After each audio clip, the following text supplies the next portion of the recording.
මම රෙද්ද කියනවනේ හැම වෙලාවෙම මේ කොට ගවුම් ගන්න එපා කියලා මඟුල ගහගන් හැට්ට කට්ටක් හැම වෙලාවෙම කියන්නේ මේ දෙලිමක් හරි ඇඳගනින් කියනවනේ බයික් යද්දී ඉතින් දෙයියනේ බත් තියරගේ පැය අදගෙන එන්න කියන එක ඩෙලිම ආමින්ද තියදින්නේ මේ රොද්ද කොට ගණන් ආවේ මේ මෙතනට යනකොට ආයි ඩෙලින් අඳින්න ඕනේ ඔය ඔහොම කතා කරන්න එපා කවි මට ඩෙලි හ්ම් උඩ යනවා ඉවර යන්නේ ඔය කො ගල් වගේ යනවා ඉවර යන්නේ අල්ලගන්න තමයි යන්න වෙන්නේ හරි හරි ඔයා එහෙම හැසිරෙන්න එපා ඔය පොඩි ප්‍රශ්න මං ඔයාලට චුට්ටක් හුලං කියනවා කියලා විතරයි කිව්වේ අයියෝ ඔච්චර කේන්ති ගන්නේ ඕනේ නෑ ඉතින් මට ඉන්නේ මිනිස්සු බලන්නකෝ අයියෝ ඔක චුට්ටක් හුලං කියාට මොකද වෙන්නේ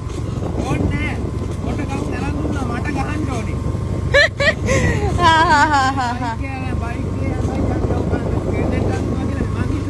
හා එහෙම දීතුවේ මෙතන කොට ගවුම් අරන් දීලි වරලා මට අත අල්ලගෙන යන්න ඕනේ හරි හරි ගණ්ඩ අත ගණ්ඩ ගහන්න ඇතුලේ